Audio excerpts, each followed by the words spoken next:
Success, এই তিনটে ভুল প্রায়শই হয়তো করতে থাকো, আর তার জন্য সাকসেসটা তোমার থেকে দূরে চলে যায়। প্রথম মিস্টেক, নেগেটিভ সেলফ টক। সব সময় নিজেকে দোষারোপ করা, নিজেকে খারাপ বলা, নিজেকে ছোট মনে করা। আমার পক্ষে এটা সম্ভব না, আমার ভাগ্যে এটা নেই, আমি এটা করতে পারি না। এই সেলফ টকগুলো করছো মানে তুমি সাকসেসটাকে দূরে ঠেলে দিচ্ছ। 2 নম্বর ভুল, ফিয়ার অফ পিপলস ওপিনিয়ন। লোকে কি বলবে, এই কথাটাতে বেশিরভাগ মানুষ তার জীবনটা শেষ করে ফেলে।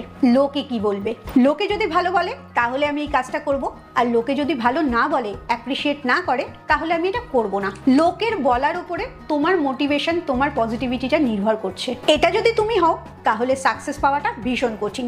আর 3 নম্বর ভুলটা হয় ইনকনসিস্টেন্সি। একটা কাজ একইভাবে করে যেতে পারো না, 2 দিন 4 দিন 7 দিন করার পরই সেটা বন্ধ করে দাও। কোনো জিনিসে মোটিভেটেড হয়ে কাজটা তো শুরু করে দিলে, কারুকে দেখলে খুব সুন্দর ফিগার হয়েছে, জিমে যাওয়া শুরু করে দিলে বা ডায়েট করতে শুরু করে দিলে, কিন্তু মোটিভেশনটা যেহেতু বাইরের থেকে আসে, তোমার ভেতর থেকে না, তাই খুব তাড়াতাড়ি সেটা চলেও যায়, তুমি আর ওটা বেশি দিন মেনটেন করতে পারো না। তাই মোটিভেশন উইদাউট অ্যাকশন কোনো কাজে আসে না। তুমি একদিন মেডিটেশন করলে আর 6 দিন কিচ্ছু করলে না, তাতে কোনো উপকার হবে না। তাই রোজকার কাজটা খুব জরুরি।